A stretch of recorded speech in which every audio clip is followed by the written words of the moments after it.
কেন্দ্ৰীয় কমিটিৰ অন্যান্য বিষয়ববীয়াসকল,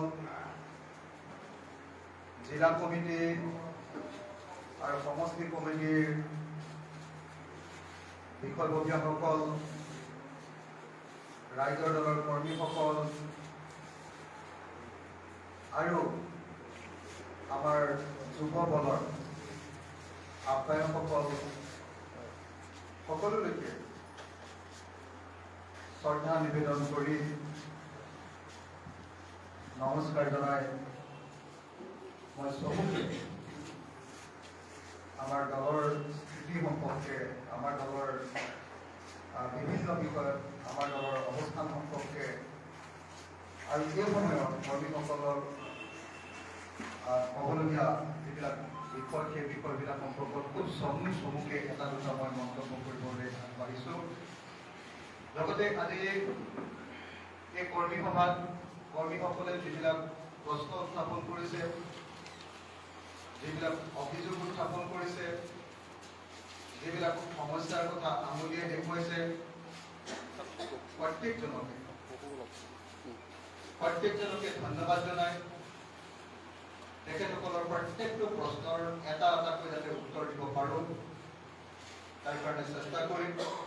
আৰু যদি কিবা প্ৰশ্ন থাকি যায়, তেতিয়াহ'লে আপোনালোকৰ মনত যদি কিবা ফুলনি থাকি যায়, সেইবিলাক মোক মাজতেও যদি আপোনালোকে মনত পেলাই দিয়ে, তেতিয়াহ'লে মই সেই সকলোবিলাক এটা এটাকৈ উত্তৰ দিবৰ কাৰণে চেষ্টা কৰিম। আজি কেইবাদিন ধৰি যিহেতু একেৰাহে ঘূৰি আছো, অলপ বৰষুণতো তিতিছোঁ, পানীও চব ঠাইতে সলনি হৈ আছে আৰু বিভিন্ন ঠাইত বেলেগ বেলেগ ঠাইত য'তে ত'তে খাবলগীয়াও হৈছে। গতিকে যোৱা 3 দিনমান ধৰি অলপ জ্বৰত ভুগি আছো, গাৰ বিষত ভুগি আছো আৰু পেটৰ অসুখত ভুগি আছো।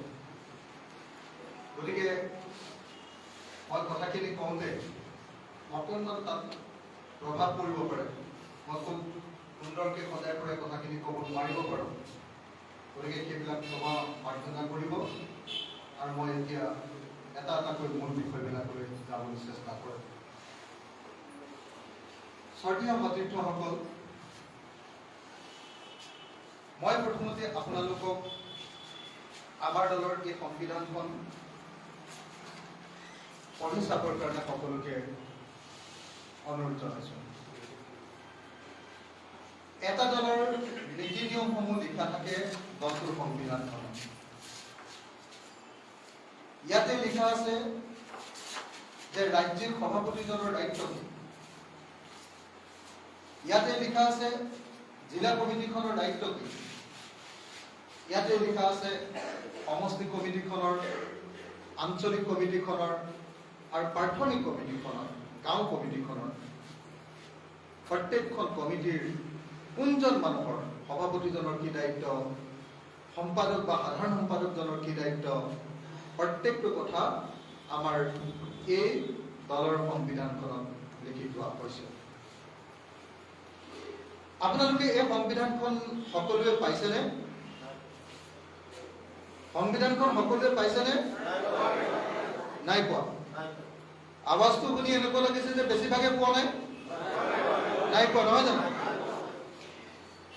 মই বিশেষকৈ মেহবুব মুক্তাক অনুৰোধ কৰিম, জিলা সভাপতি আৰু সাধাৰণ সম্পাদকসকলক অনুৰোধ কৰিম যে আমাৰ কেন্দ্ৰীয় কমিটিৰ কাৰ্যালয়ত সংবিধানখিনি আছে।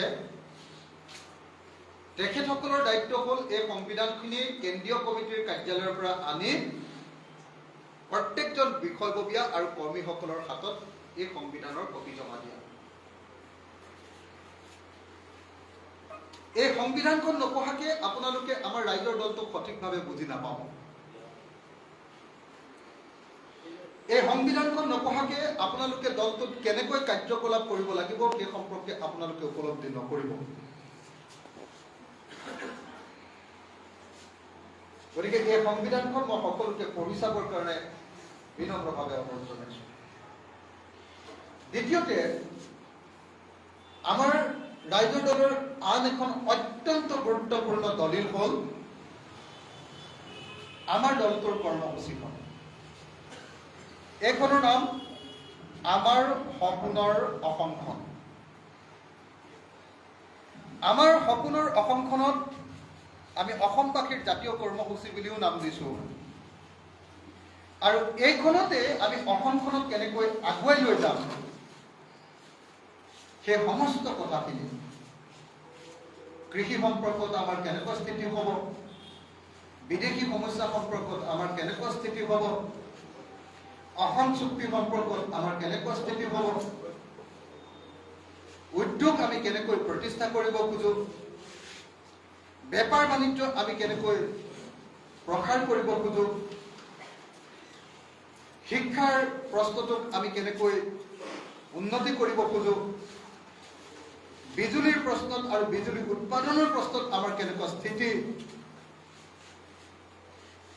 আটাইতকৈ দৰিদ্ৰতম মানুহজনৰ প্ৰতি আমাৰ কেনেকুৱা অৱস্থান হ'ব, ডিজেবলসকলৰ প্ৰতি বা বিশেষভাৱে সক্ষম লোকসকলৰ প্ৰতি আমাৰ কেনেকুৱা স্থিতি হ'ব,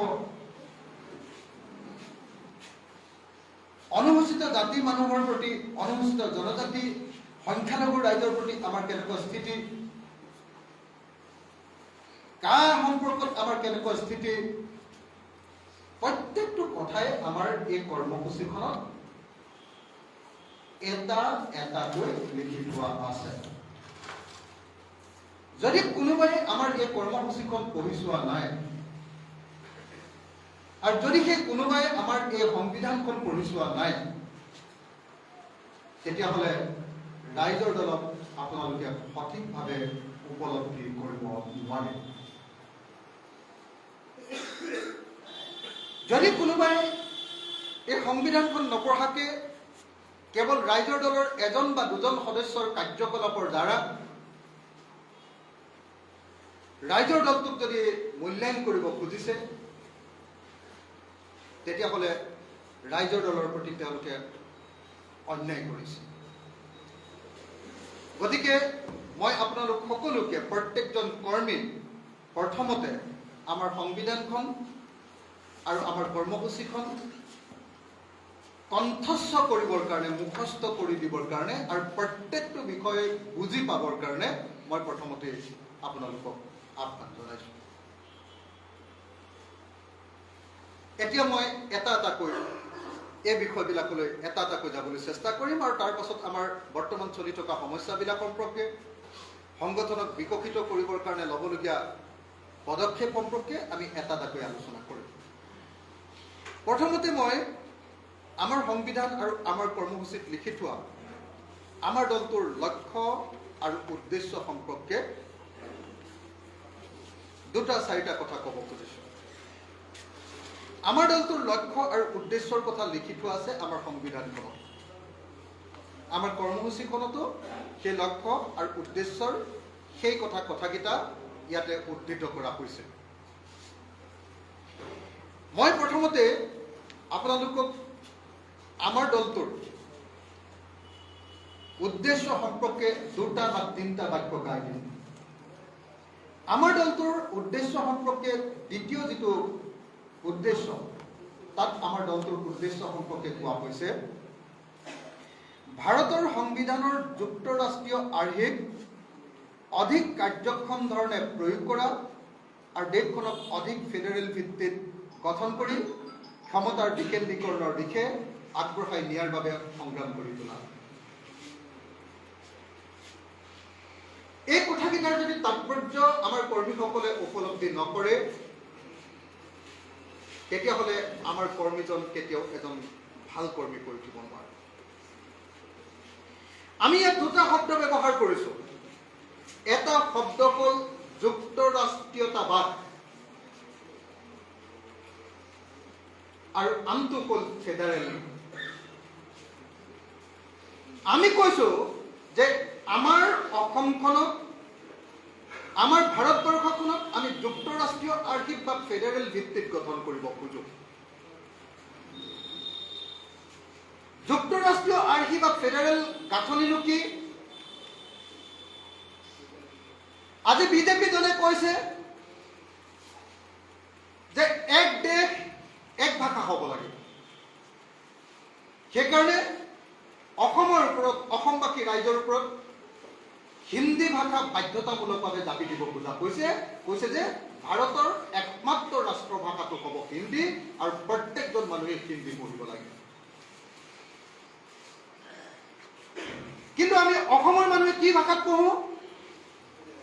মূলতঃ কি ভাষাত পঢ়ো? আমি মূলতঃ অসমীয়া ভাষাত পঢ়ো। এতিয়া যুক্তৰাষ্ট্ৰবাদীবিলাকে ক'ব যে নহয়, যিখন ৰাজ্যত যিজন মানুহৰ যি মাতৃভাষা, সেই মাতৃভাষাত আমি শিক্ষা গ্ৰহণ কৰাৰ, কথা বাৰ্তা পাতাৰ আৰু চৰকাৰত সেই মাতৃভাষাত আমি যোগাযোগ কৰাৰ অধিকাৰ পাব লাগে। আৰু ৰাষ্ট্ৰবাদী মানুহজনে ক'ব যে নহয়, গোটেই ভাৰতৰ একমাত্ৰ ৰাষ্ট্ৰভাষা হ'ব লাগিব হিন্দী।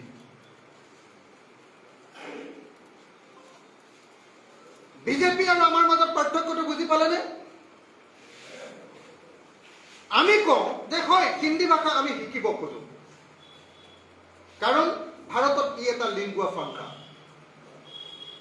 ভাৰতত ই এটা অমৈকটীয়া ভাষা। আমি অসমৰ কোনোবা এজন হিন্দীভাষী মানুহৰ লগত হিন্দীতে কথা পাতিব খোজো, তেওঁক সন্মান কৰি। আমি বজাৰত হিন্দী ভাষাও ব্যৱহাৰ কৰোঁ। আমি দিল্লীলৈ গ'লেতো হিন্দীয়ে কথা পাতিব লাগে। কিন্তু যেতিয়া আমি দক্ষিণ ভাৰতলৈ যাওঁ, তেতিয়া আমি হিন্দী ভাষাত কথা নাপাতোঁ, আমি তেতিয়া ইংৰাজী ভাষাত কথা পাতোঁ। ভাৰতৰ বাহিৰলৈ যেতিয়া যাওঁ, তেতিয়া আমি ইংৰাজী ভাষাত কথা পাতোঁ। অৰ্থাৎ যুক্তৰাষ্ট্ৰীয়তাবাদীসকলে কয়, ফেডাৰেলিজমত বিশ্বাস কৰাসকলে কয় যে নিজৰ মাতৃভাষাত কথা পতাৰ, নিজৰ মাতৃভাষাত শিক্ষা গ্ৰহণ কৰাৰ, নিজৰ মাতৃভাষাত চৰকাৰৰ লগত যোগাযোগ কৰাৰ আমাৰ পূৰ্ণ অধিকাৰ আছে। আৰু ৰাষ্ট্ৰীয়তাবাদীবিলাকে কয় যে নহয়, এক দেশ এক ভাষা হ'ব লাগিব। মই আপোনালোকক সুধিব খুজিছো যে আপোনালোকে এক দেশ এক ভাষাত বিশ্বাস কৰে যে নহয়, আমি আমাৰ নিজৰ নিজৰ মাতৃভাষাত শিক্ষা গ্ৰহণ কৰাৰ অধিকাৰ পাব লাগে, এই কথাটোত বিশ্বাস কৰে? আপোনালোকে কোনটোত বিশ্বাস কৰে? কোনটোত বিশ্বাস কৰে? আমি বিশ্বাস কৰোঁ যে আমাৰ মাতৃভাষাত আমি শিক্ষা গ্ৰহণ কৰিবলৈ, আমাৰ মাতৃভাষাত আমি চৰকাৰৰ লগত যোগাযোগ কৰিবলৈ, আমি মাতৃভাষাত নিজৰ কথা বাৰ্তা পাতিবলৈ আৰু লগতে হিন্দী বা ইংৰাজীও আমি অনুশীলন কৰিবৰ কাৰণে বিচাৰোঁ। এই কথাটোত বিশ্বাস নকৰোঁ জানো? আজি ৰাষ্ট্ৰবাদীবিলাকে কয় যে এক দেশ এক ভাষা, এক দেশ এক সংস্কৃতি, এক দেশ এক ধৰ্ম, এক দেশ এক শাসন ব্যৱস্থা হ'ব লাগিব। সেইকাৰণে তেওঁলোকে কাশ্মীৰৰ পৰা বিশেষ ৰাজ্যৰ মৰ্যাদা কাটি দিয়ে। সেইকাৰণে তেওঁলোকে অসম তথা উত্তৰ পূৰ্বাঞ্চলৰ পৰা বিশেষ ৰাজ্যৰ মৰ্যাদা কাটি দিয়ে। আপোনালোকে সকলোৱে জানে যে 1996 চনৰ পৰা অসমে কেন্দ্ৰীয় চৰকাৰৰ পৰা বিশেষ ৰাজ্যৰ মৰ্যাদা লাভ কৰি কিছু পুঁজি বিশেষভাৱে লাভ কৰি আহিছে। কিন্তু বিজেপি দলে যেতিয়া শাসনলৈ আহিলে 2014 চনত, 2015 চনত অসমৰ বিশেষ ৰাজ্যৰ মৰ্যাদা কৰ্তন কৰি দিয়া হ'ল। অসম আৰু 12খন ৰাজ্যৰ বিশেষ ৰাজ্যৰ মৰ্যাদা কৰ্তন কৰি দিয়াৰ কাৰণে আজি কেন্দ্ৰীয় চৰকাৰৰ পৰা আমাৰ অসমলৈ কমকৈ পুঁজি আহে। কেন্দ্ৰীয় চৰকাৰৰ পৰা অসমলৈ কমকে পুঁজি বা ধন অহাৰ কাৰণে আজি অসম দেউলীয়া। আজি অসমত যি ধৰণৰ উন্নয়ন হ'ব লাগিছিলে, হিমন্ত বিশ্ব শৰ্মা চৰকাৰৰ যোৱা এটা বছৰৰ কাৰ্যকালত এটাও গুৰুত্বপূৰ্ণ বা তাৎপৰ্য উন্নয়ন কৰাৰ ক্ষেত্ৰত হিমন্ত বিশ্ব শৰ্মা চৰকাৰ, বিজেপি চৰকাৰ যোৱা এটা বছৰ সম্পূৰ্ণ ব্যৰ্থ হৈছে। আৰু ব্যৰ্থতাৰ এটা অন্যতম কাৰণ হ'ল কেন্দ্ৰীয় চৰকাৰে বিশেষ ৰাজ্যৰ মৰ্যাদাৰ পুঁজিবিলাক বন্ধ কৰি দিয়া। কেৱল অসমৰ বিশেষ ৰাজ্যৰ মৰ্যাদা কৰ্তন কৰি দিয়া নাই, আজি কাশ্মীৰৰ সাংবিধানিক বিশেষ ৰাজ্যৰ মৰ্যাদা কৰ্তন কৰি দিয়া হ'ল। কাশ্মীৰৰ 370 অনুচ্ছেদটো উচ্ছেদ কৰি দিয়া হ'ল, নাইকিয়া কৰি দিয়া হ'ল, বিলোপ কৰি দিয়া হ'ল। কাশ্মীৰৰ ৰাজ্যৰ মৰ্যাদা নাইকিয়া কৰি দিয়া হ'ল। আৰু আপোনালোকে নিশ্চয় আপোনালোকে জানে যে ভাৰতবৰ্ষৰ সংবিধানৰ ৰাজ্যবিলাকক দিয়া আটাইতকৈ গুৰুত্বপূৰ্ণ যিটো অধিকাৰ, সেই অধিকাৰটোৱে আছিলে ভাৰতৰ সংবিধানৰ 370 অনুচ্ছেদ। ভাৰতৰ সংবিধানৰ 370 অনুচ্ছেদৰ জৰিয়তে এইটো কাশ্মীৰক দিয়া হৈছিলে আৰু কাশ্মীৰক স্বায়ত্ত শাসন দিয়া হৈছিলে। কেনেকুৱা ধৰণৰ স্বায়ত্ত শাসন? ভাৰতত সংবিধান থকাৰ পাছতো কাশ্মীৰৰ এখন বেলেগ সংবিধান থাকিব পাৰে। ভাৰতৰ পতাকা থকাৰ পাছতো কাশ্মীৰৰ এখন নিজা পতাকা আছে। আজি দিল্লীত যেতিয়া বলবৎ হৈছিলে, দিল্লীত বলবৎ হৈছিলে, দিল্লীৰ সংসদে যেতিয়া কাম হৈছিলে, তেতিয়া অসমত লগে লগে সেইটো বলবৎ হৈছে। অসমত লগে লগে সেইটো কাৰ্যকৰী হৈছে। অসমো দিল্লীত আইনখন লৈ লোৱাৰ লগে লগে অসমৰ ওপৰত কাম কৰি গ'ল। কিন্তু দিল্লীৰ কাখন গ্ৰহণ কৰাৰ পাছতো, সংসদত গ্ৰহণ কৰাৰ পাছতো কাশ্মীৰত সেই বলবৎ নহয়। কাশ্মীৰত এনেকৈ বাংলাদেশ, আফগানিস্তান আৰু পাকিস্তানৰ পৰা গৈ মানুহে তাত বসবাস কৰিব নোৱাৰে। কেলে? ভাৰতৰ সংবিধানৰ 370 আৰু 35 ক অধীনত কাশ্মীৰৰ যি বিশেষ মৰ্যাদা আছে, সেই মৰ্যাদাৰ কাৰণে কেন্দ্ৰীয় চৰকাৰ বা সংসদে গ্ৰহণ কৰা এখন আইন কাশ্মীৰত তেতিয়ালৈকে গ্ৰহণ নহয় যেতিয়ালৈকে কাশ্মীৰ বিধানসভাই সেই আইনখন তেওঁলোকৰ বিধানসভাত পাছ নকৰে। অৰ্থাৎ কাশ্মীৰৰ ৰাইজৰ আৰু কাশ্মীৰ ৰাজ্যখনক, জম্মু কাশ্মীৰক বিশেষ অধিকাৰ প্ৰদান কৰা হৈছিল। আমি ভাৰতৰ যেতিয়া স্বাধীনতা সংগ্ৰাম কৰিছিলো, অসম, উত্তৰ পূৰ্বাঞ্চল, সেই সময়ত অসম আছিলে, উৰিষ্যা আৰু দক্ষিণ ভাৰতৰ প্ৰত্যেকখন ৰাজ্যই কৈছিলে যে আমি ভাৰতৰ লগত এই কাৰণেই আছো, ভাৰতৰ লগত এই কাৰণে চামিল কৈছো যে আমাক বিশেষ ধৰণৰ অধিকাৰ প্ৰদান কৰা হৈছে। ৰাজ্যবিলাকক বিশেষ অধিকাৰ প্ৰদান কৰি ৰাজ্যবিলাকক স্বতন্ত্ৰভাৱে, সক্ৰিয়ভাৱে জীয়াই থকাৰ অধিকাৰ প্ৰদান কৰা হ'ব বুলি কোৱা হৈছে। সংবিধান ৰচনা কৰিবৰ সময়ত অসমৰ পৰা যি 8জন প্ৰতিনিধি কৈছিলে, 3 বছৰ ধৰি সংবিধানখন ৰচনা কৰিবৰ কাৰণে যিবিলাক মিটিং হৈছিলে, যিবিলাক বিতৰ্ক হৈছিলে, অসমৰ পৰা 8জন প্ৰতিনিধি গৈছিলে। সেই 8জন প্ৰতিনিধিয়ে বাৰম্বাৰ কৈছিলে যে আমাৰ সংবিধানখন যুক্তৰাষ্ট্ৰীয় হ'ব লাগিব, ৰাজ্যবিলাকৰ হাতত অধিক ক্ষমতা দিব লাগিব, কেন্দ্ৰীয় চৰকাৰৰ হাতত মাত্ৰ 4টা ক্ষমতা থাকিব লাগে। এটা হ'ল প্ৰতিৰক্ষা, বিদেশে যদি আক্ৰমণ কৰে তেতিয়াহ'লে তাৰ পৰা ভাৰতবৰ্ষখন সুৰক্ষা দিয়াৰ ব্যৱস্থা। 2 নম্বৰটো হ'ল বহিৰাজ্যৰ লগত বৈদেশিক সম্পৰ্ক, বিদেশৰ লগত সম্পৰ্ক। 3 নম্বৰটো হ'ল মুদ্ৰা, টকা ছপা কৰাৰ অধিকাৰ। আৰু 4 নম্বৰটো হ'ল যোগাযোগ। তাৰ বাহিৰে আন আটাইবিলাক ক্ষমতা ৰাজ্যবিলাকৰ হাতত দিব লাগে বুলি কোৱা হৈছিলে। কিন্তু দেখা গ'ল যে আমাৰ প্ৰতিনিধিবিলাকৰ কথা ওলাই কৰি সেই সময়ৰ ভাৰতবৰ্ষৰ সংবিধানত বেছিভাগ অৰ্থনৈতিক ক্ষমতা, যেনেকে তেলৰ ক্ষমতা, খাৰুৱা তেল, খনিজ পদাৰ্থৰ অধিকাৰ কাক দিয়া হ'ল? কেন্দ্ৰীয় চৰকাৰ। আজিৰ দিনটোত অসমৰ মাটিৰ তলৰ পৰা যদি 100 টকাৰ তেল উলিয়াই তেতিয়াহ'লে অসমে কেৱল 12 টকা 50 পইচাৰ ৰয়েলিটি লাভ কৰে। 12 টকা 50 পইচাৰ ৰয়েলিটি লাভ কৰে।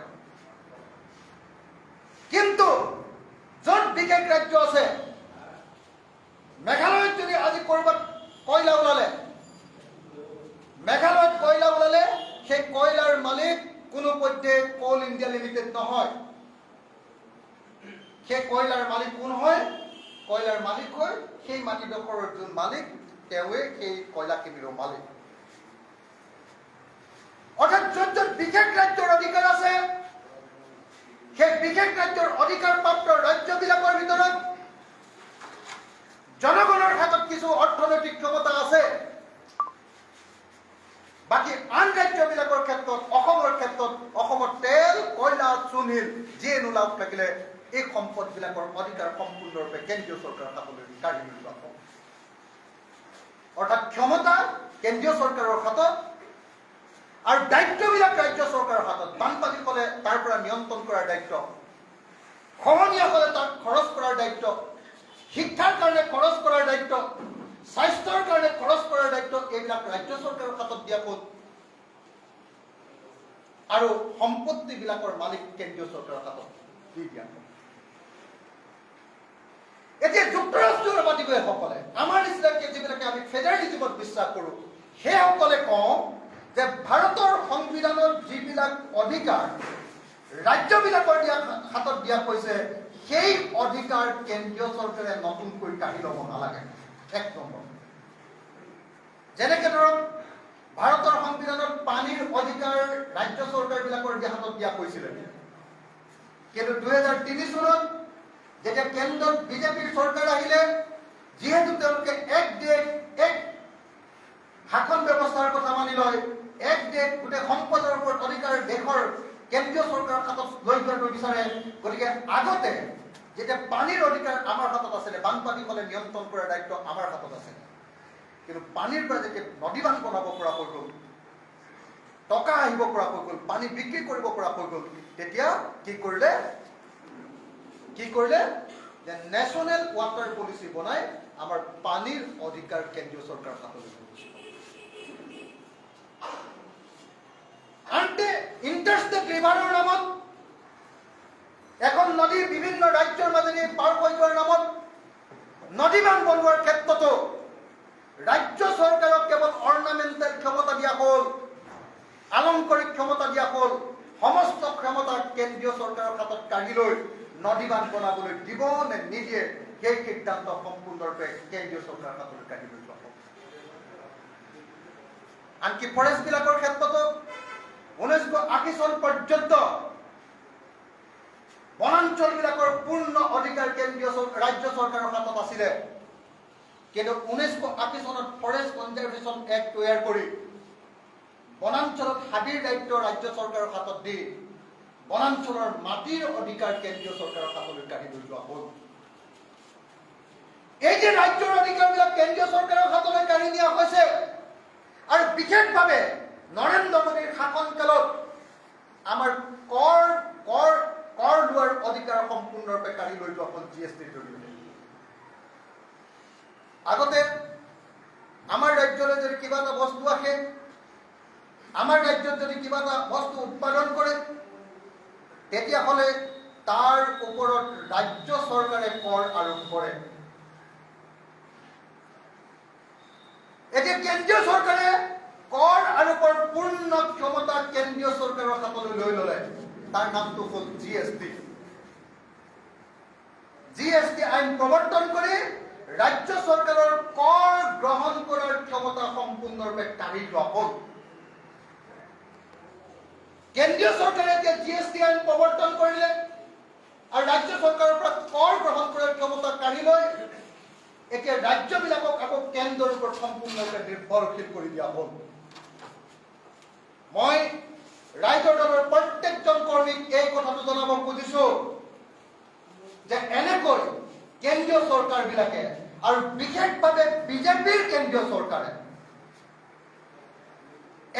এটাকৈ সম্পদৰ অধিকাৰ, শাসনৰ অধিকাৰ, সংবিধানে দিয়া অধিকাৰবিলাকো ৰাজ্যৰ হাতৰ পৰা কাঢ়ি দি কেন্দ্ৰীয় চৰকাৰৰ হাতলৈ কাঢ়ি লৈ গুচি গৈছে। আমি আঞ্চলিক দলবিলাকে, আমি জাতীয়তাবাদী দলবিলাকে, আমি যুক্তৰাষ্ট্ৰীয়তাবাদী যিবিলাক দল আছো, এই দলবিলাকে কওঁ যে কোনো পধ্যে ৰাজ্য চৰকাৰৰ খাতৰ পৰা কেন্দ্ৰীয় চৰকাৰৰ খাতলৈ এনেকৈ সকলো অধিকাৰ কাঢ়ি নিয়াটো আমি কেতিয়াও মানি ল'ব নোৱাৰোঁ। গতিকে বিজেপিৰ লগত আমাৰ পাৰ্থক্য, কংগ্ৰেছৰ লগত আমাৰ পাৰ্থক্য, আম আদমি পাৰ্টিৰ লগত আমাৰ পাৰ্থক্য কি পাৰ্থক্য? অলপ আগতে কোনোবাই কৈছে যে আম আদমি পাৰ্টিয়ে অসমত পপুলাৰিটি লাভ কৰিছে। কোনোবাই কৈছে যে আম আদমি পাৰ্টিয়ে আমাৰ মানুহবিলাকক যোগাযোগ কৰি, প্ৰত্যেকজন মানুহক যোগাযোগ কৰি আমাৰ মানুহবিলাকক তেওঁলোকৰ দললৈ দিবলৈ চেষ্টা কৰিছে। মই তেখেতসকলক এটাই কথা কওঁ, কোন দললৈ যায় সেই ক্ষেত্ৰত আমাৰ কোনো ক'বলগীয়া নাই, কিন্তু মই আপোনালোকক এটা কথা স্পষ্টকে সোঁৱৰাই দিব খোজো। কাশ্মীৰৰ যেতিয়া বিশেষ ৰাজ্যৰ মৰ্যাদা কৰ্তন কৰা হৈছিলে, 370 অনুচ্ছেদ যেতিয়া কৰ্তন কৰা হৈছিলে, কোনে কৰ্তন কৰিছিলে? কেন্দ্ৰীয় চৰকাৰে যেতিয়া কাশ্মীৰৰ 370 অনুচ্ছেদ কৰ্তন কৰিছিলে, তেতিয়া বিজেপি দলৰ লগে লগে প্ৰথমতে 370 অনুচ্ছেদ কৰ্তন কৰি স্বাগতম জনোৱা, আদৰণি জনোৱা, ৱেলকাম কৰা পাৰ্টিটো আন কোনো পাৰ্টি নকল, সেইটো হ'ল আম আদমি পাৰ্টি। মোৰ লগত এতিয়াও সেই টুইট আছে অৰবিন্দ কেজৰিৱালৰ, মোৰ বন্ধু অৰবিন্দ কেজৰিৱাল। অৰবিন্দ কেজৰিৱালে টুইট কৰি মই নিজে দেখিছো যে কেন্দ্ৰীয় চৰকাৰৰ সেই সিদ্ধান্তক আমি আদৰণি জনাইছো যে কাশ্মীৰৰ 370 অনুচ্ছেদটো বাতিল কৰা হৈছে। আমি যি যুক্তৰাষ্ট্ৰীয়তাবাদী দল, যিবিলাক আঞ্চলিক দল, যিবিলাক জাতীয়তাবাদী দল, সেইবিলাকে ৰাজ্যবিলাকৰ অধিকাৰ বৃদ্ধি কৰাটো বিচাৰো, আৰু দিল্লীৰ পৰা ৰাজনীতি কৰা দলবিলাকে কেন্দ্ৰীয় চৰকাৰৰ অধিকাৰটো বৃদ্ধি কৰাটো বিচাৰে, আৰু ৰাজ্যবিলাকক পুতলাৰ নিচিনাকে তেওঁলোকে চলাব খোজে। আজি টাউন কমিটি এখনৰ যেনেকুৱা দায়িত্ব আৰু পঞ্চায়তবিলাকৰ যেনেকুৱা ধৰণৰ ক্ষমতা কম আছে, দিল্লীৰ পৰা ৰাজনীতি নিয়ন্ত্ৰণ কৰা সেই ৰাজনৈতিক দলবিলাকেও বিচাৰে যে ৰাজ্য চৰকাৰবিলাকৰ দায়িত্ব তেনেকুৱাকে এখন পৌৰসভাৰ নিচিনা কৰি দিয়া হওক, ৰাজ্যবিলাকৰ অধিকাৰ কৰ্তন কৰি পেলোৱা হওক, ৰাজ্যবিলাকৰ ক্ষমতা কৰ্তন কৰি পেলোৱা হওক। আৰু সেইকাৰণে মই আপোনালোকক স্পষ্ট ভাষাত ক'ব খুজিছো যে বিজেপিৰ লগত ৰাইজৰ দলৰ, কংগ্ৰেছৰ লগত ৰাইজৰ দলৰ, আম আদমি পাৰ্টিৰ লগত ৰাইজৰ দলৰ বা এনেকুৱা যিবিলাক ৰাষ্ট্ৰীয়তাবাদী দল আছে, সেই ৰাষ্ট্ৰীয়তাবাদী দলবিলাকৰ লগত আমাৰ পাৰ্থক্যটো হ'ল আমি ক্ষমতাৰ বিকেন্দ্ৰীকৰণ বিচাৰো, আমি ক্ষমতা ৰাজ্যৰ হাতত থকাটো বিচাৰো, আমি ক্ষমতা কোকৰাঝাৰ বা ক্ষমতা আমি হাফলঙৰ হাতলৈ যোৱাটো বিচাৰো, আৰু আমি ক্ষমতা জনগণৰ হাতলৈ যোৱাটো বিচাৰো, আৰু তেওঁলোকে ক্ষমতা দিল্লীত কেন্দ্ৰীভূত হোৱাটো বিচাৰে। গতিকে ৰাইজৰ দলৰ যিসকল কৰ্মী, মই তেখেতসকলক স্পষ্ট কৰি দিওঁ যে এই ৰাষ্ট্ৰীয়তাবাদী দলবিলাকৰ লগত আমাৰ মূলগত পাৰ্থক্য আছে, আৰু সেইকাৰণে কোনো আঞ্চলিকতাবাদী মানুহে, কোনো জাতীয়তাবাদী মানুহে যি অসমক ভাল পায়, কোনো মানুহে এনেকুৱা ৰাষ্ট্ৰীয়তাবাদী দল কৰিব নোৱাৰে। অসমক ভাল পোৱা কোনো মানুহে এনেকুৱা ৰাষ্ট্ৰীয়তাবাদী দল কৰিব নোৱাৰে। জাতীয়তাবাদী কোনো মানুহে এনেকুৱা ৰাষ্ট্ৰীয়তাবাদী দল কৰিব নোৱাৰে। অসমৰ উন্নয়ন বিচৰা, প্ৰকৃত উন্নয়ন বিচৰা, আৰু দিল্লীৰ ওচৰত আঁঠু নোলোৱা এখন অসম বিচৰা কোনো মানুহে এনেকুৱা কোনো ৰাষ্ট্ৰীয়তাবাদী দলৰ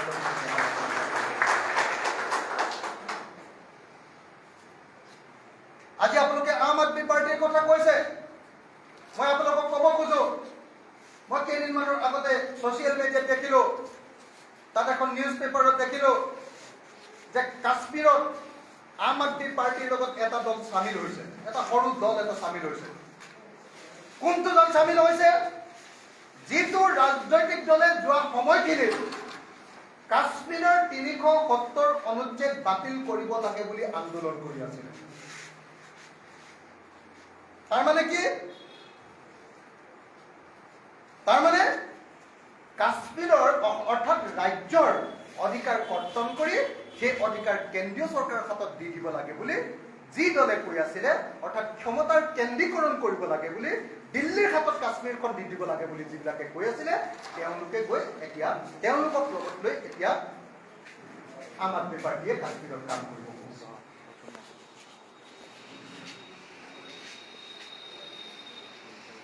মই একেলগতে আপোনালোকক এই বাক্যটো কৈ যাব খুজিছো, আজি বাবৰি মছজিদ ভাঙি তাত ৰাম মন্দিৰ নিৰ্মাণ কৰিবৰ কাৰণে কেন্দ্ৰীয় চৰকাৰে দিয়া প্ৰস্তাৱ অনুসৰি যেতিয়া সুপ্ৰিম কোৰ্টে বিশ্বাসৰ ভিত্তিত, কি বিশ্বাসৰ ভিত্তিত? যে যি ঠাইত বাবৰি মছজিদ আছে সেই ঠাইতে ৰাম জন্ম হৈছিলে বুলি হিন্দুসকলে বিশ্বাস কৰে। যদিও প্ৰমাণ নাই, যিহেতু বিশ্বাস কৰে, গতিকে বিশ্বাসৰ ওপৰত ভিত্তি কৰি সম্পূৰ্ণ অবৈজ্ঞানিক, সম্পূৰ্ণ অযুক্তিকৰ, সম্পূৰ্ণ বেআইনী এটা ৰায় দিছিলে সুপ্ৰিম কোৰ্টে, উচ্চতম ন্যায়ালয়ে। কৈছিলে যে বাবৰি মছজিদ ভাঙি তাত ৰাম মন্দিৰ নিৰ্মাণ কৰিব লাগে। এইটো বিজেপিৰ এজেণ্ডা, এইটো RSSৰ এজেণ্ডা। সেই এজেণ্ডা যেতিয়া উচ্চতম ন্যায়ালয়ৰ এজন মুখ্য ন্যায়াধীশে যেতিয়া সেই এজেণ্ডা বিজেপিৰ এজেণ্ডাক মানি লৈছে, তেতিয়া প্ৰথমতে ৱেলকাম জনোৱা এটা পাৰ্টি হ'ল আম আদমি পাৰ্টি।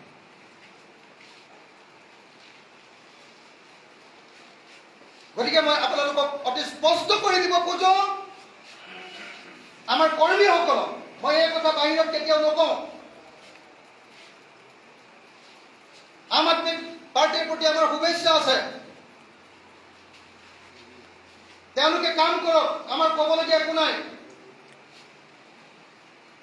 কিন্তু তেওঁলোকে যদি বিজেপিৰ এজেণ্ডালৈয়ে আমাৰ ইয়াত কাম কৰিবলৈ আহে, দিল্লীৰ এজেণ্ডালৈ যদি আমাৰ ইয়াত কাম কৰিবলৈ আহে, আৰু আমাৰ যদি ৰাজ্যবিলাকৰ অধিকাৰ হৰণ কৰা, ৰাষ্ট্ৰবাদৰ পোষকতা কৰিবলৈ যদি আমাৰ ইয়ালৈ আহে, তেতিয়াহ'লে তাক ৱেলকাম কৰি থকাটো কেতিয়াও সম্ভৱপৰ নহয়। আৰু এটা ইণ্টাৰেষ্টিং কথা, যে আজি আম আদমি পাৰ্টীয়ে কাৰ মানুহবিলাকক টাৰ্গেট কৰি লৈছে? এজন বিজেপি মানুহ আম আদমি পাৰ্টীক আপোনালোকে সোমোৱা দেখিছে নেকি? অকল টাৰ্গেট কৰি লৈছে ৰাইজৰ দলৰ কৰ্মীসকল। ৰাইজৰ দলৰ নেতাৰ ঘৰে ঘৰে গৈছে, ভিক্ষা কৰি ফুৰিছে, আপোনালোক আহক আমাৰ ওচৰলৈ। কৰ্মীবিলাকক ফোনৰ ওপৰত ফোন কৰিছে, ভিক্ষা কৰিছে, হাতযোৰ কৰিছে, আৰু কৈছে যে আপোনালোক আমাৰ তালৈ আহক। তাৰমানে তেওঁলোকৰ উদ্দেশ্য কি? তেওঁলোকৰ উদ্দেশ্য হ'ল অসমৰ আটাইতকৈ শক্তিশালী, আটাইতকৈ আপোচবিহীন, আটাইতকৈ আঞ্চলিকতাবাদী, আটাইতকৈ প্ৰগতিশীল জাতীয়তাবাদী শক্তি ৰাইজৰ দলক দুৰ্বল কৰিব লাগে। তাৰমানে বিজেপিক শক্তিশালী কৰিব লাগে, তাৰমানে চৰকাৰক শক্তিশালী কৰিব লাগে। আজি অসম বিধানসভাত 51 জন, মুখ বাদ দি 51 জন বিৰোধী বিধায়ক আছে। আপোনালোকে অসম বিধানসভাত সেই 51 জনৰ কণ্ঠ বেছিকে শুনিবলৈ পাইছে নে ৰাইজৰ দলৰ একমাত্ৰ বিধায়কজনৰ কণ্ঠ বেছিকে শুনিবলৈ পাইছে? কাৰ বেছি বক্তব্য শুনিবলৈ পাইছে? কাৰ বেছি বক্তব্য শুনিবলৈ পাইছে? 51 জন মানুহে যেতিয়া সিদ্ধান্ত গ্ৰহণ কৰে যে ৰাজ্যপালৰ ভাষণ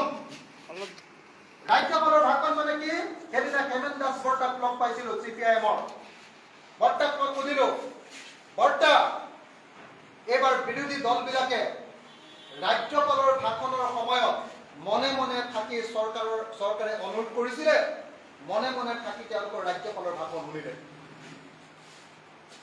মই কিন্তু নুশুনিলো আৰু মই ৰাজ্যপালৰ ভাষণৰ সময়ত প্ৰতিবাদ কৰিলো আৰু সদন ত্যাগ কৰিলো। মোক বহুতে সমালোচনা কৰিছে যে অখিল গগৈ এনেই হুলস্থুল কৰি আছে। আপুনি বহুত অভিজ্ঞ মানুহ, মই ভুল কৰিলো নেকি হেমেন বৰ্তা। এতিয়া হেমেন দাস ডাঙৰীয়াই কি কৈছে জানেনে? হেমেন দাস ডাঙৰীয়াই কৈছে যে এই ক্ষেত্ৰত কেৱল তুমিয়ে শুদ্ধ কৰিছা। হেমেন দাস ডাঙৰীয়াই কৈছে যে ৰাজ্যপালৰ ভাষণটো হ'ল ৰাজ্য চৰকাৰ এখনৰ নীতিৰ সমূহ বিৱৰণ। ৰাজ্যপালৰ ভাষণৰ সময়তে ৰাজ্য চৰকাৰখনে কি কি কাম কৰিব আগন্তুক দিনবিলাকত, তাৰ মূল কথাখিনি সাৰাংশখিনি ৰাজ্যপালৰ ভাষণতে কৈ দিয়ে। যদি বিজেপিৰ নিচিনা সাম্প্ৰদায়িক দল এটাৰ জনগণ বিৰোধী নীতিক তুমি সমালোচনা কৰা, তেতিয়াহ'লে ৰাজ্যপালৰ ভাষণক সদায় প্ৰতিবাদ কৰিবই লাগিব। আৰু সেইকাৰণে কৈছিলে যে আনকি তেওঁৰ নিজৰ দলটো আছে CPIM দল, CPIM দলটোৱে মনে মনে বহি আছে। চৰকাৰৰ কথামতে ৰাজ্যপালৰ ভাষণৰ সময়ত মনে মনে বহি আছে। তেতিয়া তেখেতে নিজে কৈছে, মই কৈছো যে আপোনালোকৰ দলেও কিন্তু এইটো কাম কৰিছে। কৈছে এইটো ভুল কৰিছে, তুমি শুদ্ধ সিদ্ধান্ত লৈছা। আমি যেতিয়া MLA আছিলো, সেই MLA থকাৰ সময়ত ৰাজ্যপালৰ দুটা বাক্য কোৱাৰ পাছতে আমি সদায় হুলস্থুল কৰিছিলো। কাৰণ সেয়া ৰাজ্যপালে ৰাজ্য চৰকাৰৰ নীতিৰ কথা কয়। গতিকে মই এই মুহূৰ্তত আপোনালোকক এটাই কথা ক'ব খোজো, যি সময়ত অসমত 52জন বিৰোধী MLA আছে, তাৰ ভিতৰত ৰাইজৰ দলে আটাইতকৈ গুৰুত্বপূৰ্ণ ভূমিকা ল'ব লাগে। 1 লাখ নিবনুৱাৰ নিযুক্তি, এই ক্ষেত্ৰত অসমত আটাইতকৈ গুৰুত্বপূৰ্ণ ভূমিকা কোনে গ্ৰহণ কৰিছে? আমাৰ দলে হয় নে নহয়? আমাৰ দলে হয় নে নহয়? মূল্য বৃদ্ধি, তাৰ বিৰুদ্ধে সদনৰ ভিতৰে আৰু বাহিৰে আটাইতকৈ বেছি বিৰোধীৰ ভূমিকা কোনে গ্ৰহণ কৰিছে? ৰাইজৰ দলে হয় নে নহয়? তেতিয়াহ'লে যদি কোনোবা নিউ কৰ্মাৰ পাৰ্টি এটাই ৰাইজৰ দলক টাৰ্গেট কৰি ৰাইজৰ দলৰ সদস্যসকলক তেওঁলোকৰ দললৈ নি ৰাইজৰ দলক যদি কোনোবাই কেতিয়াবা দুৰ্বল কৰিবলৈ চেষ্টা কৰে, সেই পাৰ্টিটোক আমি কাৰ এজেণ্ট বুলি কওঁ? কাৰ এজেণ্ট বুলি কম? হিমন্ত বিশ্ব শৰ্মাই সেইদিনা তাৎপৰ্যপূৰ্ণ মন্তব্য এটা কৰিলে আমাৰ আগত। শিৱসাগৰ যেতিয়া মুখ্যমন্ত্ৰী হিচাপে তেখেতে গৈছে, মই যিহেতু তাৰ বিধায়ক, আমি 15জন নেতাক লগত লৈ, দলৰ 15জন নেতাক লৈ যেতিয়া তেখেতক সাক্ষাৎ কৰিছিলো, তেখেতে অত্যন্ত তাৎপৰ্যপূৰ্ণ বক্তব্য এটা দিলে। ক'লে আমি নতুন পাৰ্টিবিলাকক শক্তিশালী কৰাটো বিচাৰোঁ, তেতিয়াহে তোমালোকৰ ভোটবিলাক ভাগ হৈ যাব, বিৰোধীৰ ভোটবিলাক ভাগ হৈ যাব।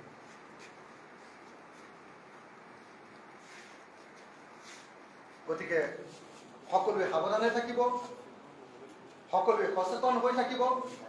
আমি যদি সঁচাকৈ অসমক বচাব লাগে, অসমৰ পৰা যদি সাম্প্ৰদায়িক ৰাজনীতি সঁচাকৈ আমি দূৰ কৰিব লাগে, অসমৰ পৰা ফেচিবাদী শাসন যদি উৎখাত কৰিব লাগে, তেতিয়াহ'লে অসমৰ একমাত্ৰ শক্তিশালী পাৰ্টি, একমাত্ৰ আদৰ্শবান পাৰ্টি, একমাত্ৰ জাতীয়তাবাদী পাৰ্টিটোৰ নামেই হ'ল ৰাইজৰ দল।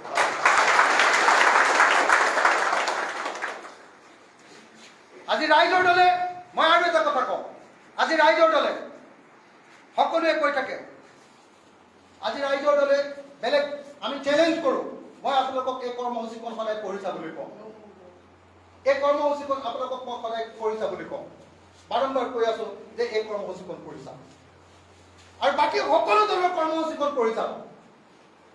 মই সকলো দলৰ সংবিধান আৰু কৰ্মসূচী পঢ়ো। মোৰ লগত সদায় গাড়ীত বিজেপি দলৰ সংবিধান, কংগ্ৰেছ দলৰ সংবিধান, আম আদমি পাৰ্টিৰ সংবিধান, তৃণমূল কংগ্ৰেছৰ সংবিধান, আৰু কেইবাটাও সৰু সৰু দল RJD পাৰ্টিৰ সংবিধান, SP পাৰ্টিৰ সংবিধান আৰু কৰ্মসূচী, ইলেকশ্যন মেনিফেষ্টোবিলাক মোৰ লগত অনবৰতে থাকে। ফাইলত সোমাই থাকে মোৰ লগত। মই সকলো দলৰ সংবিধানবিলাক পঢ়ি চাওঁ। মই গেৰাণ্টি দি আপোনালোকক ক'ব পাৰোঁ, মই নিশ্চয়তা দি আপোনালোকক ক'ব পাৰোঁ যে ৰাইজৰ দলৰ যি সংবিধান, এই সংবিধানৰ লগত আদৰ্শগতভাৱে তুলনা কৰিব পৰা দল এটাও নাই। কিন্তু দুৰ্ভাগ্যৰ কথা যে ৰাইজৰ দলৰ কৰ্মীসকলে এই সংবিধানখন মুখস্থ কৰি পেলোৱা নাই। কিন্তু দুৰ্ভাগ্যৰ কথা ৰাইজৰ দলৰ নেতৃবৰ্গই এই সংবিধানখনক সম্পূৰ্ণৰূপে কণ্ঠস্থ কৰি পেলোৱা নাই। সেইকাৰণে মই প্ৰত্যেকখন কৰ্মী সভাত কৈ আহিছো যে আপোনালোকে এই সংবিধানখন মুখস্থ কৰি পেলাব লাগিব আৰু এই সংবিধানৰ আদৰ্শক আপোনালোকে ৰাইজৰ মাজলৈ লৈ যাব লাগিব। ৰাইজৰ দলৰ যিখন কৰ্মসূচী, মই আপোনালোকৰ সন্মুখত এটা বা দুটা উদাহৰণ দি দিলে বেলেগ দলৰ লগত আমাৰ কৰ্মসূচীৰ পাৰ্থক্য বুজি পাব। শ্ৰদ্ধেয় সতীৰ্থসকল,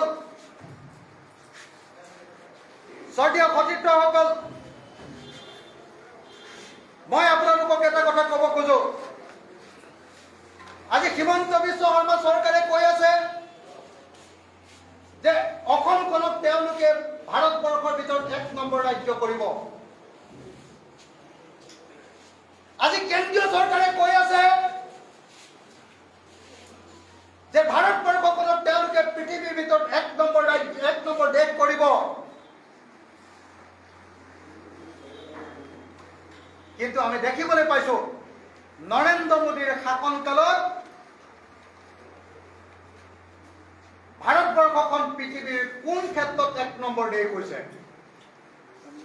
1 নম্বৰ দেশ হৈছে কভিডত মানুহ মৰাৰ ক্ষেত্ৰত 1 নম্বৰ দেশ হৈছে। কভিডত আটাইতকৈ বেছি কভিড ৰোগ হোৱা মানুহৰ সংখ্যাৰ ক্ষেত্ৰত ভাৰতবৰ্ষ পৃথিৱীৰ ভিতৰত 1 নম্বৰ দেশ হৈছে। আৰু অসম কিহত ভাৰতবৰ্ষৰ ভিতৰত 1 নম্বৰ হৈছে? আধাতে স্কুল এৰি দিয়া ছাত্ৰ ছাত্ৰীৰ সংখ্যাৰ পিনৰ পৰা অসম ভাৰতবৰ্ষৰ ভিতৰত 1 নম্বৰ হৈছে। আজি বহুতে কয় যে হিমন্ত বিশ্ব শৰ্মা এজন দক্ষ মুখ্যমন্ত্ৰী, বহুতে কয় যে হিমন্ত বিশ্ব শৰ্মাৰ সমান দক্ষ মন্ত্ৰী অসমত কেতিয়াও জন্মই পোৱা নাছিলে। বহুতে কয় যে অসমলৈ 108 আনিলে হিমন্ত বিশ্ব শৰ্মাই। মূৰ্খবিলাকে কয় অথবা ধান্দাবাজবিলাকে কয় 108 গোটেই ভাৰতবৰ্ষৰ এটা পলিচি, কংগ্ৰেছ চৰকাৰৰ দিনৰ এটা পলিচি আছিলে, এটা স্কিম আছিলে। বহুতে কয় যে টেট অনুষ্ঠিত কৰি হিমন্ত বিশ্ব শৰ্মাই বৰ ডাঙৰ কাম কৰিলে। টিচাৰ এলিজিবিলিটি টেষ্ট পাতি বোলে বৰ ডাঙৰ কাম কৰিলে। এইটো কেন্দ্ৰীয় চৰকাৰৰ, সেই সময়ৰ কংগ্ৰেছ চৰকাৰৰ এটা নীতি আছিল। আমাৰ ইয়াত কি কৈ দিয়ে যে হিমন্ত বিশ্ব শৰ্মা যিহেতু সেই সময়ত 108 যেতিয়া আহিছিলে, সেই সময়ত যিহেতু স্বাস্থ্যমন্ত্ৰী আছিলে, গতিকে আমাৰ মানুহে প্ৰচাৰ কৰি দিলে যে হিমন্ত বিশ্ব ইমান দক্ষ মন্ত্ৰী যে তেওঁৰ দিনত 108ত তেওঁ আনিছিল, সেইটো যেন তেওঁ উদ্ভাৱন কৰিছিল। বৰং মই আপোনালোকক উল্টাই কওঁ, হিমন্ত বিশ্ব শৰ্মা যোৱা 12 বছৰ ধৰি শিক্ষামন্ত্ৰী আছিলে। যোৱা 12 বছৰ ধৰি তেওঁ স্বাস্থ্যমন্ত্ৰী আছিলে। যোৱা 12 বছৰত যেতিয়া তেওঁ শিক্ষামন্ত্ৰী আছিলে, তেতিয়া তেওঁৰ দিনত অসমত আটাইতকৈ বেছি ল'ৰা ছোৱালীয়ে আধাতে স্কুল এৰিছিলে শিক্ষামন্ত্ৰী হৈ থকা অৱস্থাত।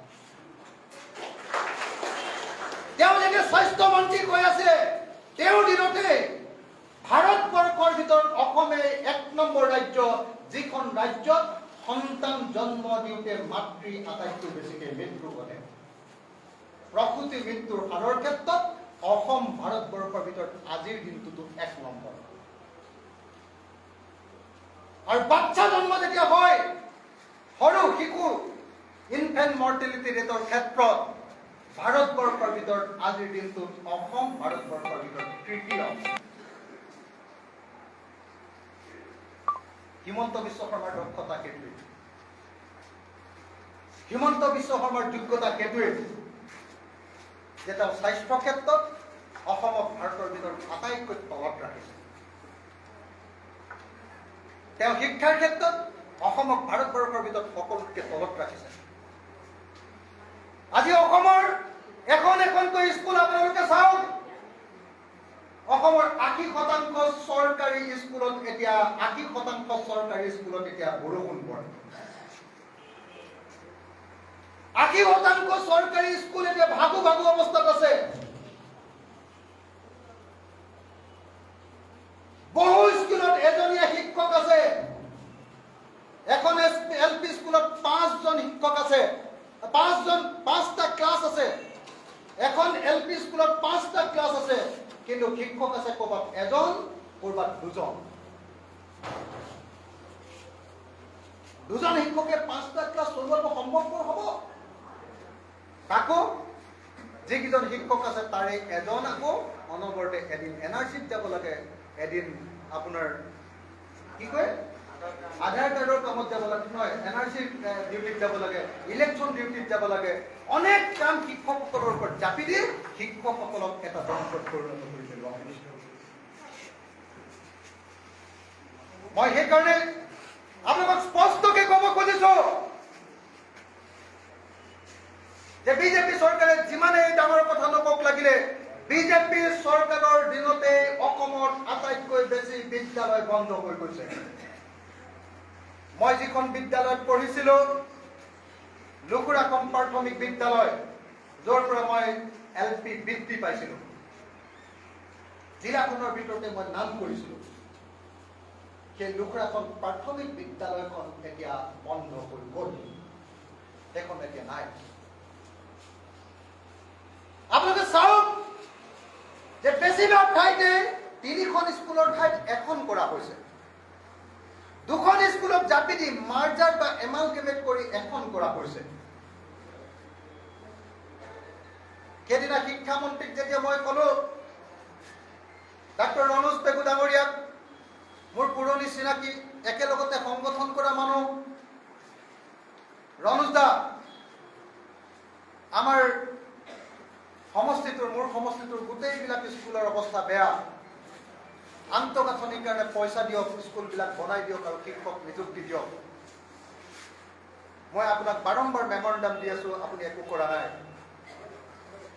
শিক্ষামন্ত্ৰীয়ে মোক ক'লে প্ৰথমতে এমালগেমেশ্যনৰ কথা কোৱা মাৰ্জাৰৰ কথা কোৱা তেওঁলোকৰ উদ্দেশ্য হ'ল এখনকৈ চৰকাৰী স্কুল বন্ধ কৰি চৰকাৰী শিক্ষাৰ সংকোচন কৰি প্ৰাইভেট স্কুলবিলাকৰ নামত অৰ্থাৎ চৰকাৰৰ খৰচ নোহোৱাকৈ ৰাইজৰ নিজৰ খৰচৰে পঢ়োৱা শিক্ষকৰ শিক্ষাৰ ক্ষেত্ৰতে তেওঁলোকে উৎসাহিত কৰে হয়নে এতিয়া কোনোবা ৰাজনৈতিক দলে কৈছে যে নহয় আমি দিল্লীত শিক্ষা ব্যৱস্থা খুব উন্নত কৰিছো খুব ভাল কথা কৈছে যে আমি মহল্লা কেন্দ্ৰিক কৈছো খুব ভাল কথা কৈছে যে আমি মহিলাবিলাকক বাছ ভাড়া ফ্ৰী দিছো খুব ভাল কথা আমি প্ৰশংসা কৰিছো কিন্তু মই সেই ৰাজনৈতিক দলবিলাকক ক'ব খোজো যে এটা দলে এখন চৰকাৰ কেৱল বিনামূলীয়া বাছৰ টিকেট দিবৰ কাৰণে সৃষ্টি হয় নেকি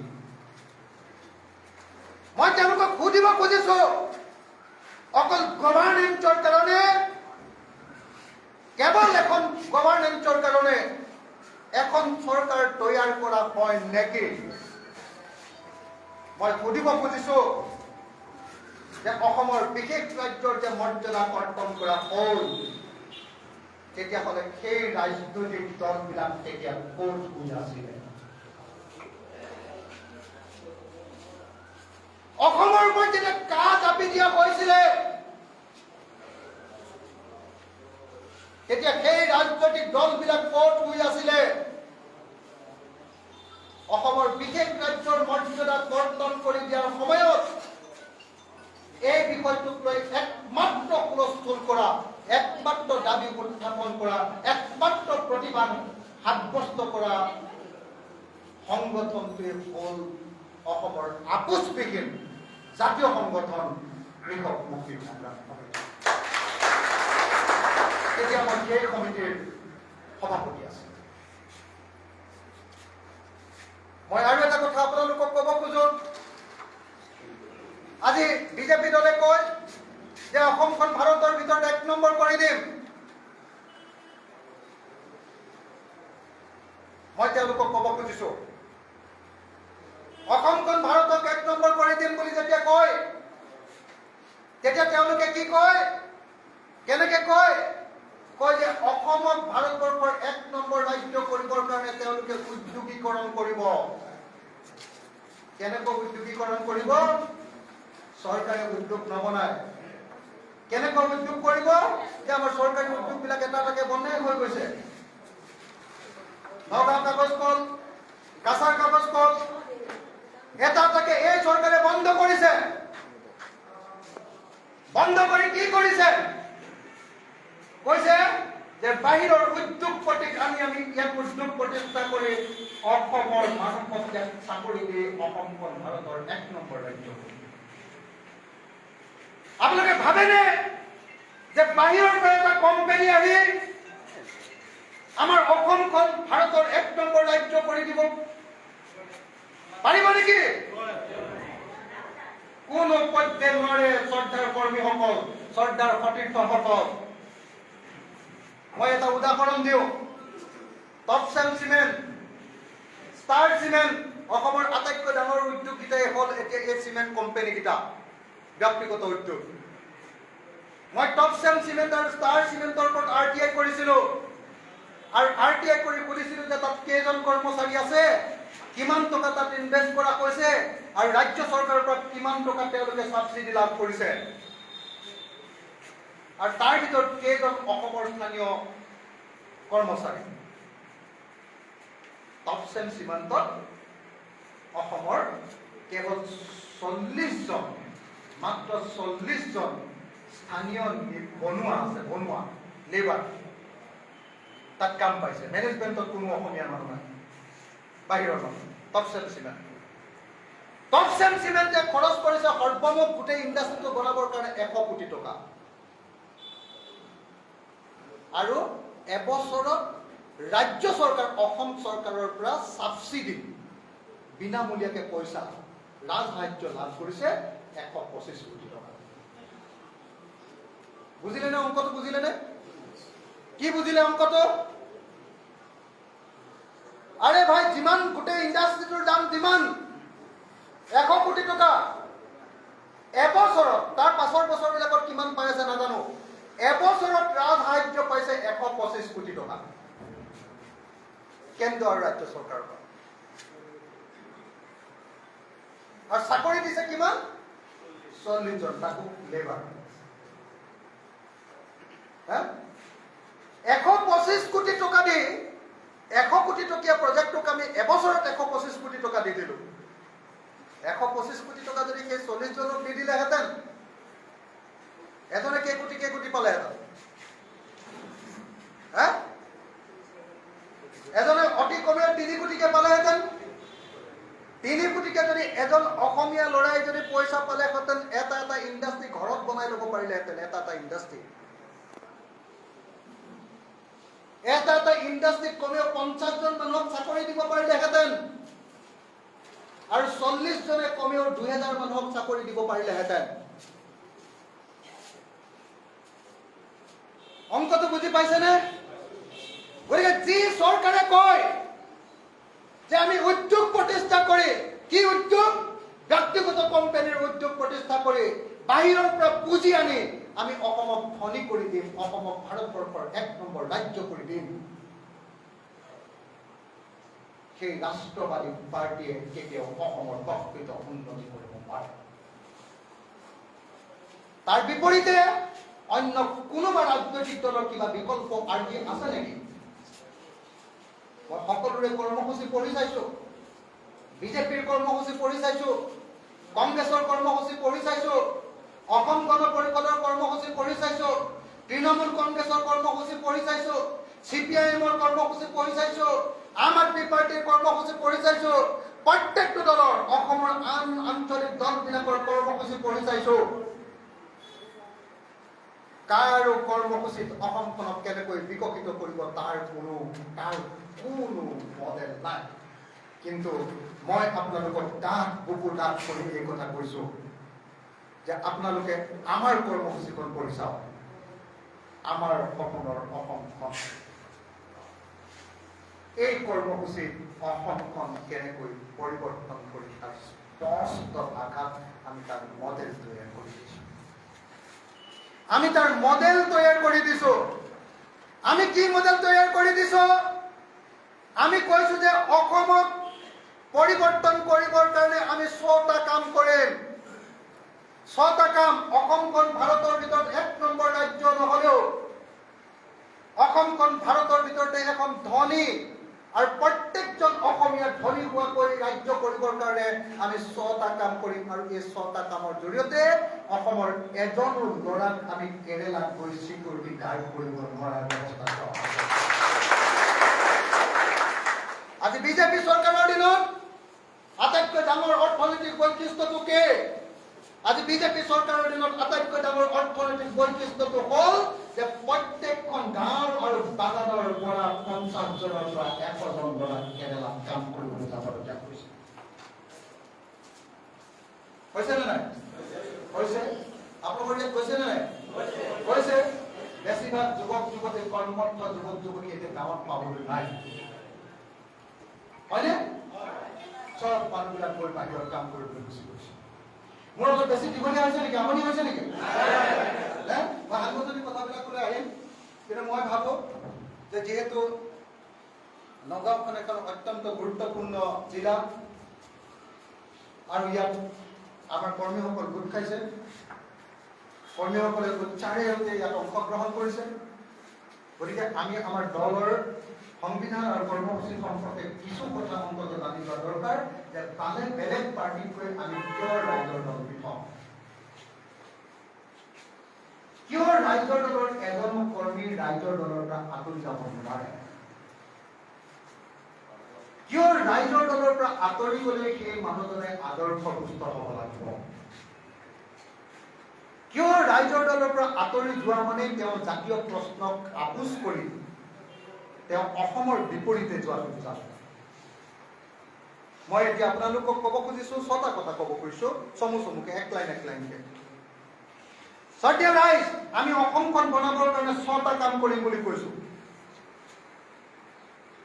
1 নম্বৰ কাম কৰিম বুলি কৈছো, যদি ৰাইজৰ দলে অসমত চৰকাৰ গঠন কৰে 5 বছৰৰ ভিতৰত অসমৰ প্ৰতিখন পথাৰত বছৰত 3বাৰ খেতি কৰাৰ ব্যৱস্থা কৰা হ'ব। এতিয়া অসমখনত বছৰত এবাৰ খেতি কৰে। বেছিভাগ মানুহে এবাৰ খেতি কৰে আৰু কোনোবাই যদি ব্যক্তিগত লেভেলত কোনোবাই 2বাৰ বা 3বাৰ খেতি কৰে, সেইটো এক্সেপশ্যন। আমি আপোনালোকক প্ৰতিশ্ৰুতি দিছো, আমাৰ প্ৰত্যেকজন কৰ্মীয়ে ৰাইজক প্ৰতিশ্ৰুতি দিয়ক। কাৰণ অসমৰ 75% 100 জনৰ ভিতৰত 75 জন মানুহ এতিয়াও খেতিৰ লগত জড়িত। যোনেই যি নকক লাগিলে, বেছিভাগ মানুহ এতিয়াও খেতিৰ লগত জড়িত। গতিকে আমি প্ৰথম আৰু প্ৰধান যিটো কাম কৰিম, যদি আমি শাসনলৈ আহো 5 বছৰৰ ভিতৰত অসমৰ প্ৰত্যেক ডৰা পথাৰত পানী যোগানৰ ব্যৱস্থা কৰিম। 5 বছৰৰ ভিতৰত অসমৰ সৰু সৰু পথাৰবিলাক এতিয়া যে গৰুৰে হাল বাই আছে, প্ৰত্যেক ডৰা পথাৰত ট্ৰেক্টৰে হাল বোৱাৰ ব্যৱস্থা গ্ৰহণ কৰিম। গৰুৰে হাল বালে 10 বিঘা মাটি বাবৰ কাৰণে আপোনাৰ 1 মাহ লাগি যাব,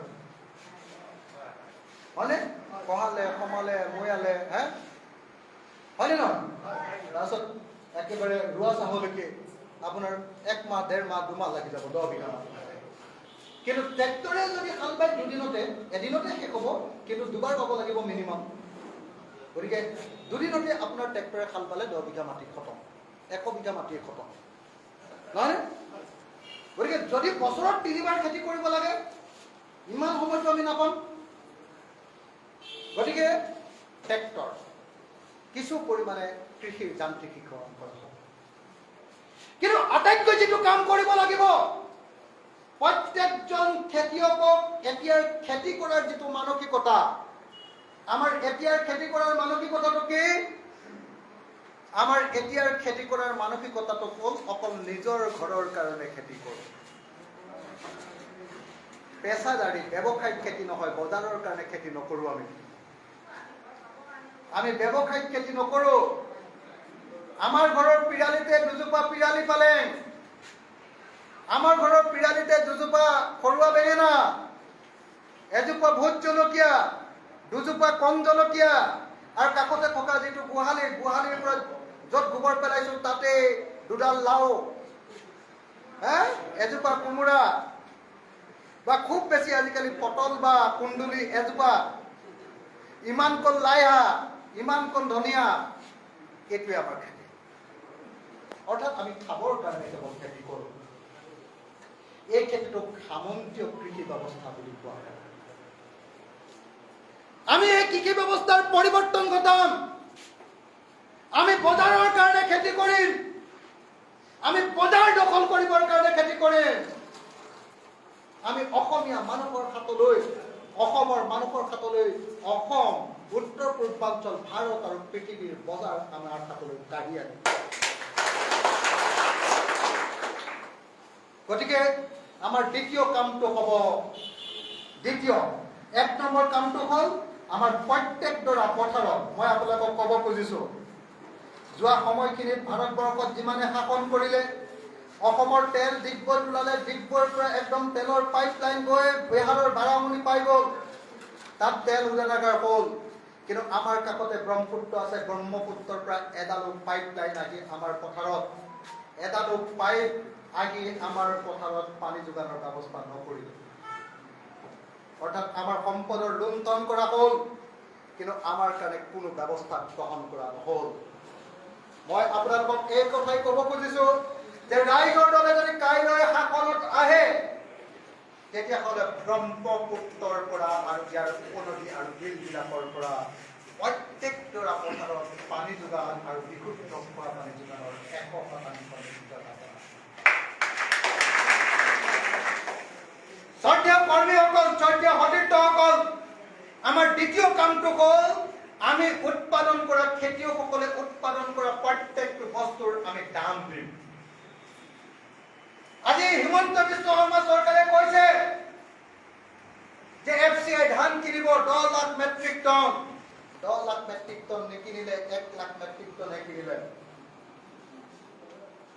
আৰু হিমন্ত বিশ্ব শৰ্মা চৰকাৰে কৈছে যে আমি, অৰ্থাৎ বিজেপি চৰকাৰে বোলে, তেওঁলোকে বোলে প্ৰথম FCI ধান কিনাইছে।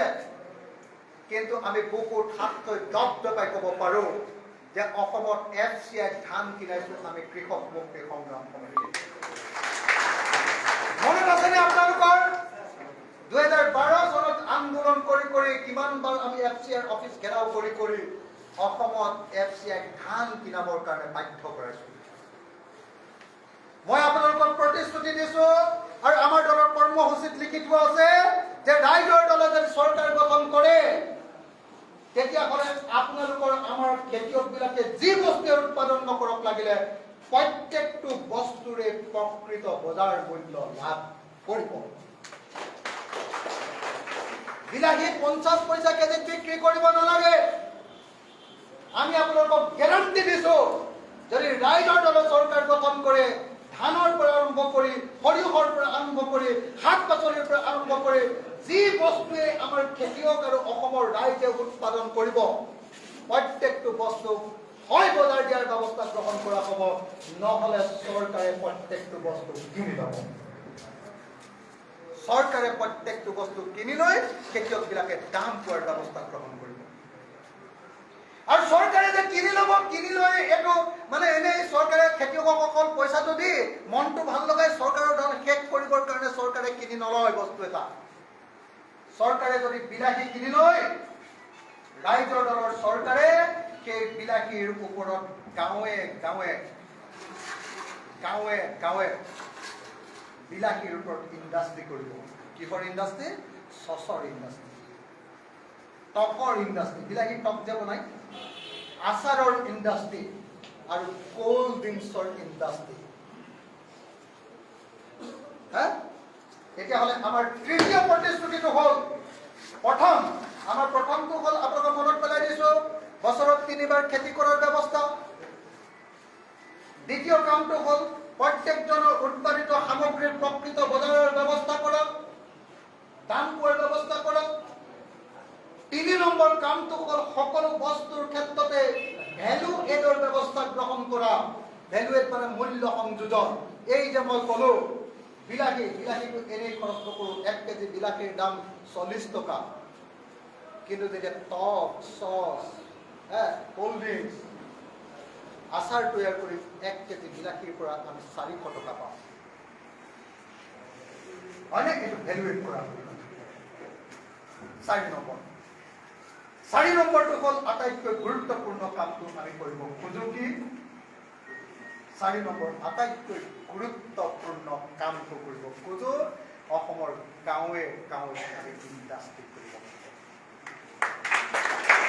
আৰু আমাৰ যি ইণ্ডাষ্ট্ৰি, সেই ইণ্ডাষ্ট্ৰিৰ মডেল টাটা বা ৰিলায়েন্স, আদানী বা আম্বানী বা টাটা বা বিদেশৰ কোম্পানী আহি ইয়াত ইণ্ডাষ্ট্ৰি খোলাৰ নিচিনা ইণ্ডাষ্ট্ৰি নহয়। আমাৰ ইণ্ডাষ্ট্ৰি হ'ব কিহৰ ইণ্ডাষ্ট্ৰি? আমাৰ ইণ্ডাষ্ট্ৰি হ'ব অসমত উৎপাদিত হোৱা বস্তুবিলাকৰ ইণ্ডাষ্ট্ৰি। অসমত উৎপাদিত হোৱা বস্তুবিলাকৰ ইণ্ডাষ্ট্ৰি। অসমত উৎপাদিত হোৱা বস্তুবিলাকৰ কি ইণ্ডাষ্ট্ৰি? অসমৰ এনেকুৱা কোনো মানুহ নাই যে সৰুতে ভীমকল খাই ডাঙৰ হোৱা নাই। খাওঁ নে নাখাওঁ? কিন্তু অসমীয়া জাতিয়ে এতিয়ালৈকে ভীমকলৰ পৰা বেবী ফুড বনাই গোটেই পৃথিৱীৰ বেবী ফুডৰ বজাৰখন দখল কৰিবৰ কাৰণে সপোন দেখিব পৰা নাই। মই আপোনালোকক প্ৰতিশ্ৰুতি দিছো, যদি ৰাইজৰ দলে চৰকাৰ গঠন কৰিব পাৰে, তেতিয়াহ'লে অসমৰ প্ৰত্যেকখন গাঁৱত বেবী ফুডৰ ইণ্ডাষ্ট্ৰি হ'ব। ভীমকল কোনেও কেমিকেল ফাৰ্টিলাইজাৰ দি নকৰে, ইউৰিয়া দি নকৰে। কৰে নেকি কোনোবাই? নকৰে। ভীমকলৰ কাৰণে আমি মাটি খৰচ কৰাৰ দৰকাৰ নাই। মথাউৰিৰ কিনাৰত ভীমকল ৰুই দিয়ক,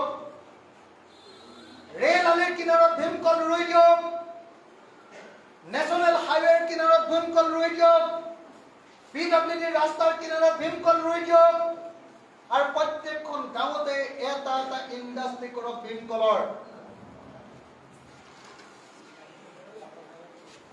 কোৱালিটিৰ বেবী ফুড তাৰ পৰা প্ৰডাকশ্যন কৰক।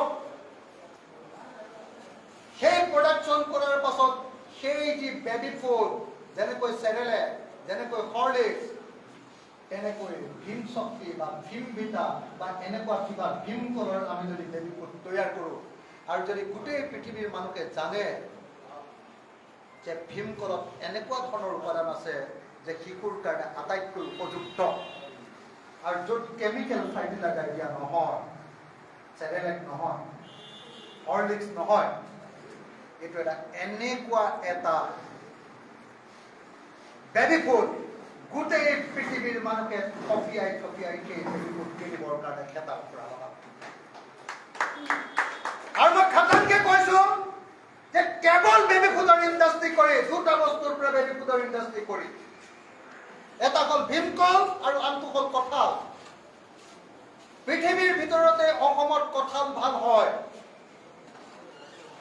আমাৰ পাহাৰবিলাক খালী পৰি আছে, এতিয়া খেতিয়কসকলৰ মাজত হাহাকাৰ। গোটেই খেতিয়কবিলাকৰ পথাৰত আহি, খেতিয়কবিলাকৰ বাৰীত আহি এতিয়া বান্দৰেৰে গোটেই নষ্ট কৰি পেলাইছে। এতিয়া হাতী মানুহৰ সংঘাত। এই টকলা পাহাৰবিলাকত কঁঠাল গছ ৰুই দিয়ক, হাতীও আমাৰ মাজলৈ নাহে আৰু বান্দৰো আমাৰ মাজলৈ নাহে, আৰু সেই কঁঠালেৰে আপুনি বেবী ফুডৰ ইণ্ডাষ্ট্ৰি কৰক। আৰু সেই কঁঠালৰ গুটি আপুনি 10 টকাত এটা গুটি বিক্ৰী কৰক গোটেই পৃথিৱী।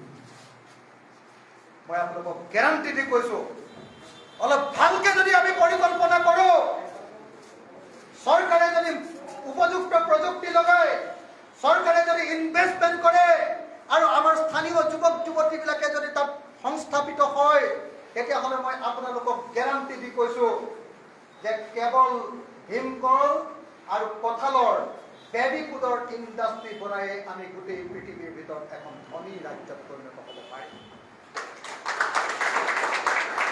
আৰু মই আপোনালোকক গেৰাণ্টি দি কৈছো যে যেতিয়া গাঁৱে গাঁৱে এই ইণ্ডাষ্ট্ৰীবিলাক হ'ব আৰু বহুত ইণ্ডাষ্ট্ৰী হ'ব, অকল এই ইণ্ডাষ্ট্ৰীটোৰ কথা কৈছো, এটা ইণ্ডাষ্ট্ৰী যেতিয়া হ'ব তেতিয়া অন্তত গাঁৱৰ 50টা ল'ৰাই তাত কাম পাব। আৰু তেতিয়া এটাও গাঁৱৰ ল'ৰা কেৰেলাত গৈ মাছ মাৰিবলৈ গৈ মাহেকত 5,000 টকাৰ দৰমহা লৈ সাগৰত গৈ মৃত্যুবৰণ কৰিব নালাগে। নতুন অসম যদি কৰিব লাগে, তেতিয়াহ'লে এনেকৈ পৰিকল্পনা কৰিব লাগিব সত্যকৰ্মীসকল। গতিকে মই আপোনালোকক অতি স্পষ্ট ভাষাত ক'ব খোজো যে আমাৰ যি কৰ্মসূচী আছে, এই কৰ্মসূচী ভাৰতৰ কোনো ৰাজনৈতিক দলৰ নাই। কোনেও ভাৰতবৰ্ষখনক পৰিৱৰ্তন কৰিবৰ কাৰণে, অসমক পৰিৱৰ্তন কৰিবৰ কাৰণে এনেকুৱা ধৰণে একেবাৰে তললৈকে চিন্তা কৰিব পৰা নাই। কাৰো পৰিকল্পনা নাই, খালি হাৱাত চবকে চৰকাৰ গঠন কৰিব লাগে। চবেই খালি একদম বিৰাট ডাঙৰ ডাঙৰ এডভাৰটাইজ কৰে যে বিজেপিক যদি ভোট দিয়ে 1 লাখ নিবনুৱাৰ নিযুক্তি দিব। দিলে নে 1 লাখ নিবনুৱাৰ নিযুক্তি? বিজেপিয়ে কৈছিলে 31 মাৰ্চ 2022 চন, আজি কেই তাৰিখ? 31 মাৰ্চৰ পৰা আজি কিমান দিন গুচি গ'ল? 31 মাৰ্চ 2022 তাৰিখৰ ভিতৰত 1 লাখ নিবনুৱাৰ নিযুক্তি দিম বুলি কৈছিলে। আজিৰ দিনটোত 22,900টা মানুহক আজি নিযুক্তি দিছো বুলি কৈছে। তাকো গণ্ডগোল আছে বুলি চবক লগ লগাই এতিয়ালৈকে যিমান দিছে পুৰণি এডভাৰটাইজ, কংগ্ৰেছৰ দিনত আগৰ বিজেপি চৰকাৰৰ দিনত দিয়া এডভাৰটাইজক ধৰি 22,000টা চাকৰি দিছো বুলি 22,000। মই আপোনালোকক গেৰাণ্টি দি ক'ব খোজো, আৰু চৰকাৰৰ ভিতৰত এতিয়ালৈকে 4টা কথা কওঁ। 5 নম্বৰটো কি? 5 নম্বৰটো হ'ল অসমক আমি নিবনুৱা মুক্ত কৰি পেলাব লাগিব। অসমৰ এজনো মানুহ ভিক্ষাৰী হ'ব নালাগে। অসমৰ এজনো মানুহ নোখোৱাকৈ থাকিব নালাগে। অসমৰ এজনো মানুহে চাকৰি কৰ্মসংস্থাপন নোপোৱাকৈ থাকিব নালাগে। অসমৰ প্ৰত্যেকজন মানুহে কাম পাব। কৰ্মীসকল, আমাৰ যি পৰিকল্পনা, অসমক আমি কেনেকৈ পৰিৱৰ্তন কৰিম, এই যিটো পৰিকল্পনা, আমাৰ সপোনৰ অসমখন বুলি কিতাপখনত আমাৰ যি পৰিকল্পনা, এইখন আপোনালোকে পঢ়ি যাওক আৰু এইখনৰ কথাখিনি ৰাইজৰ ওচৰলৈ লৈ যাওক। আৰু যদি সঠিকভাৱে ৰাইজৰ ওচৰলৈ লৈ যাব পাৰে, মই আপোনালোকক গেৰাণ্টি দিওঁ যে অসমত ৰাইজৰ দলৰ বাহিৰে আৰু কোনো দল জীয়াই নাথাকে। কিন্তু আমাৰ দুৰ্ভাগ্য, আমি তেনেকুৱা কৰ্মী আৰু তেনেকুৱা নেতা এতিয়ালৈকে উলিয়াব পৰা নাই। আমাৰ মাজত এনেকুৱা ধৰণৰ নেতা ওলাইছে যে হাৱা পালে এইফালে, হাৱা পালে এইফালে। ভাবে যে অখিল গগৈ আছে, অখিল গগৈ ভগৱানৰ নিচিনাকে হাৱা সৃষ্টি কৰি দিব আৰু সেই হাৱাতে 1 ৰাতিৰ ভিতৰত মই MLA হৈ যাম। 1 ৰাতিৰ ভিতৰত মই পঞ্চায়তৰ প্ৰেচিডেণ্ট হৈ যাম।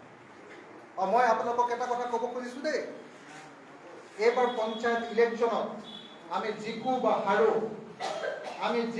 হাৰো, এইবাৰ পঞ্চায়ত ইলেকশ্যনত প্ৰত্যেকটো পঞ্চায়ততে প্ৰত্যেকজন ৱাৰ্ড মেম্বাৰ আৰু পঞ্চায়তৰ প্ৰেচিডেণ্টক আমি এইবাৰ ইলেকশ্যনত উঠিম। মই নগাঁৱৰ জিলা সমিতিয়ে মেহবুব মুক্তাৰকে ধৰি জিলা সমিতিৰ প্ৰেচিডেণ্টসকল, সাধাৰণ সম্পাদকসকল আৰু ইয়াৰ প্ৰত্যেকজন বিষয়ববীয়া, সমষ্টি কমিটিৰ বিষয়ববীয়াসকল সকলোকে এই কথা অনুৰোধ কৰোঁ, কেন্দ্ৰীয় কমিটিৰ অনুৰোধ মানে ইয়াৰ নিৰ্দেশ, যে আগন্তুক পঞ্চায়ত ইলেকশ্যনৰ এটাও ঠাই নাথাকিব য'ত আমাৰ কেণ্ডিডেট নাথাকিব। যদি এটাও ভোট পায় তথাপিও তেওঁ উঠিব ইলেকশ্যনত। ৱাৰ্ড মেম্বাৰ উঠিব, প্ৰেচিডেণ্ট উঠিব, আঞ্চলিক পঞ্চায়তত উঠিব, জিলা পৰিষদত উঠিব, কেলে উঠিব? জিকিবৰ কাৰণে উঠিব। কিন্তু যদি হাৰেও তথাপিও তেওঁ এই কথাবিলাক প্ৰত্যেকখন গাঁৱৰ মানুহক ক'ব। কি কথা ক'ব? ক'ব যে অসমখনক পৰিৱৰ্তন কৰিবৰ কাৰণে আমাৰ এই 6টা কৰ্মসূচী আছে। আৰু চেলেঞ্জ কৰিব যে অসমৰ কোনোবা ৰাজনৈতিক দলৰ যদি এনেকুৱা পৰিকল্পনা আছে, ভাৰতবৰ্ষৰ কোনোবা ৰাজনৈতিক দলৰ যদি এনেকুৱা পৰিকল্পনা আছে, তেওঁলোকে আমাক দেখুৱাই দিয়ক কেনেকৈ অসমখন তেওঁলোকে পৰিৱৰ্তন কৰিব খোজে। আমাৰ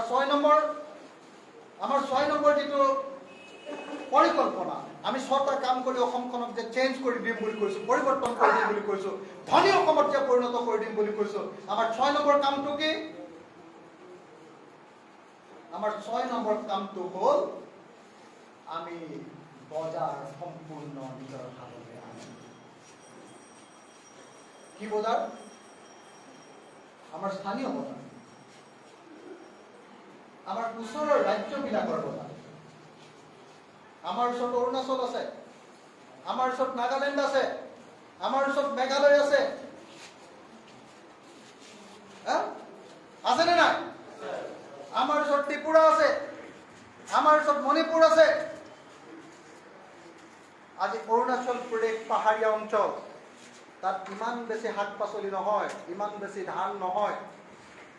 আমি কিয় অৰুণাচলৰ সম্পূৰ্ণ শাক পাচলিৰ বজাৰখন দখল কৰিব নোৱাৰিম?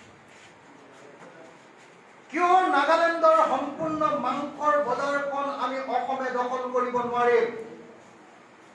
আমি কিয় মণিপুৰৰ মাছৰ বজাৰখন অসমে সম্পূৰ্ণ দখল কৰিব নোৱাৰিম? নোৱাৰিম। কেতিয়া নোৱাৰিম? যেতিয়া ভূ সুৰক্ষা আইন আমাৰ ইয়ালৈ আহিব। নোৱাৰিম। আপোনালোকক মই এটা কথা ক'ব খুজিছো, যেতিয়া অসমত ভূ সুৰক্ষা আইন আনিছিলে, তেতিয়া AIDF ক'ত গৈছিলে? অসমত যেতিয়া ভূ সুৰক্ষা আইন আনিছিলে, তেতিয়া কংগ্ৰেছ ক'ত গৈছিলে? অসমত যেতিয়া ভূ সুৰক্ষা আইন আনি অসমৰ খেতিয়কবিলাক, অসমৰ গাঁৱৰ মানুহবিলাকে গৰু বিক্ৰী কৰিব নোৱাৰিব বুলি সিদ্ধান্ত লৈছিলে অসম বিধানসভাত, তেতিয়া আম আদমি পাৰ্টি ক'ত গৈছিলে? ক'ত? তেতিয়া একমাত্ৰ হুলস্থুল কৰা, একমাত্ৰ প্ৰতিবাদ কৰা ৰাজনৈতিক দলটো আছিলে ৰাইজৰ দল।